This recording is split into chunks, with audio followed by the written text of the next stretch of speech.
Hello my lovely students, कैसे हैं आप सब। आई होप आप सब अच्छे होंगे। आपका स्वागत है आपके अपने विजडम एजुकेशनल इंस्टीट्यूट में। तो हम कर रहे थे 6.3। तो देखो हमारा फर्स्ट हो गया। अब सेकंड पार्ट देखते हैं। सेकंड पार्ट क्या है, जो ट्रायंगल हमें सिमिलर प्रूव करनी है वो लेकर चलते हैं। ठीक है, क्या प्रूव करना है? टू प्रूव, क्या प्रूव करना है यहाँ से? Triangle D C B is similar to triangle H G E. ठीक है, तो लेकर चलो। कौन कौन सी है? डी सी बी, ये वाली है। तो लो, in triangle D C B, D अच्छी तरह से बना लो, ओ लग रहा था, and triangle H G E, H G E. ठीक है, अब वहां से क्या था आपके पास? Angle 2 is equal to angle 4 था। नाम लिख सकते हो यहाँ पे। नाम क्या बनेगा बच्चे? D C B equal to क्या बनेगा? Angle H G E. ये मैंने दोनों लिख दिया। जिसको 2 इज इक्वल टू 4 सही लगता है वो लिखे, और जिसको नाम बनाना आता है, नाम लिख सकता है कोरस्पॉन्डिंग, वो लिखे। ठीक है, कोई एक आप आराम से लिख सकते हो। तो यहां से क्या जाएगा और क्या आएगा? Angle B is equal to angle E. ठीक है, और यहाँ पे क्या रीजन दोगे? क्या रीजन दोगे यहाँ पे? यहाँ पे गिवन लिखोगे, गिवन लिख देना, या फिर प्रूव्ड लिख देना, क्योंकि हम पीछे इसको अच्छी तरह से प्रूव करके आए हैं। गिवन लिख दो या प्रूव लिख दो। Angle B is equal to angle E, ये भी गिवन है, क्योंकि यहाँ पे क्या था? ट्रायंगल क्या थी?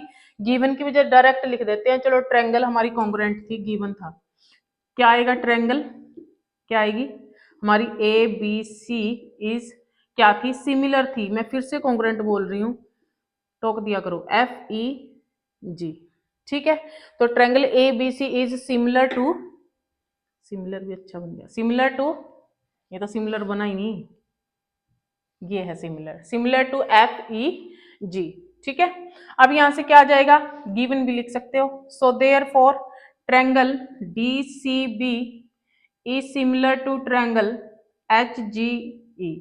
अब तो रट गया होगा आपको, एंगल एंगल एंगल, दो एंगल आपके इक्वल है, ट्रायंगल क्या हो गई? सिमिलर हो गई। ठीक है, अब करते हैं इसका थर्ड पार्ट। देखो, थर्ड पार्ट वैसे तो आप खुद भी कर सकते हो। कौन कौन सी दो ट्रायंगल है? ये है और ये है।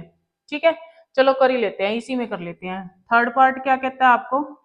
जो हमें प्रूव करता है वही दो ट्रायंगल ले लेते हैं। In triangle D C A and in triangle कौन सी है बच्चों? H G F. ठीक है, एच जी एफ। अब एच जी एफ है, तो यहां से देखो डी सी ए, तो यहां से angle 1 is equal to angle 3 है। सेम आप इसका नाम भी लिख सकते हो बच्चे, angle 1 is equal to angle 3, और साथ में क्या है आपके पास? Angle A is equal to angle F. दोनों क्या है? गिवन है, अप्रूव करके आए हो पीछे, तो डी नहीं आएगा, एन आएगा, गिवन है। So therefore by angle angle क्या आ गया आपका? दोनों ट्रायंगल क्या होगी? सिमिलर होगी। दोनों ट्रायंगल क्या होगी? सिमिलर होगी। ठीक है, ये हमारा 10th थ्योरम थी। क्लियर? अब करते हैं नेक्स्ट सम। क्या है आपके पास? क्या कहते हैं, आपके पास जो गिवन फिगर है, इसके अंदर आपके पास ई एक ऐसा पॉइंट है साइड सी बी का प्रोड्यूस करके, जो ट्रायंगल ए बी सी है, इस तरह से उसको प्रोड्यूस किया है कि आपकी जो isosceles triangle A B is equal to A C दे रखी है, और साथ में ए डी परपेंडिकुलर है बी सी पर, ये ए डी है परपेंडिकुलर है इस बी सी पर, और ई एफ परपेंडिकुलर है ए सी पर। ठीक है, आपको प्रूव करना है कि ए बी डी और ई एफ सी, एक तो ये वाली और एक ये पूरी, क्या होगी? सिमिलर होगी। तो बहुत इजी है, सिंपल है, सारा कुछ तो गिवन है। देखो, since A D perpendicular to B C है ना, since A D perpendicular to B C and क्या आएगा? E F perpendicular to A C. So therefore यहां से क्या आ जाएगा बच्चे? Angle A D B is equal to angle E F C is equal to 90 degree, है ना। तो और दूसरी चीज क्या है? देखो, A B is equal to A C है ना, A B is equal to A C है। In triangle A B C, A B is equal to A C है। ये कैसी है? गिवन है, डायरेक्ट लिख देते हैं, गिवन है। आप लिख सकते हो आइसोसेल्स ट्रायंगल है, आइसोसेल्स दे रखे है ना उसने, तो है A B is equal to A C है, देखो गिवन है, मैंने गिवन लिख दिया। तो अब आप 9th में एक थ्योरम करके आते हो, उस थ्योरम में क्या होता है आपके पास कि जो साइड्स आपकी इक्वल होती हैं आइसोसेल्स ट्रायंगल की, उसमें क्या होता है जो उसके साथ एंगल बनते हैं वो भी क्या होते हैं बच्चे, इक्वल होते हैं। तो यहाँ से इसका मतलब क्या आ जाएगा, angle A B C equal to angle A C B, है ना, ठीक है। तो यहाँ से सो देयरफॉर ये आ जाएगा।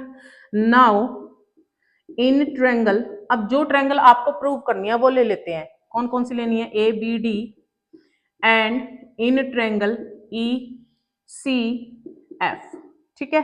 तो यहां से देखो, अब आपके पास देखो ए बी सी, ये वाला एंगल, ये वाला एंगल और ये वाला एंगल इक्वल थे, है ना। तो इट मींस अगर ये परपेंडिकुलर है ये भी और ये भी, ठीक है, तो इट मींस जो आपका ये वाला एंगल बनेगा वो भी किसके इक्वल होगा, ई सी एफ के इक्वल होगा, ठीक है।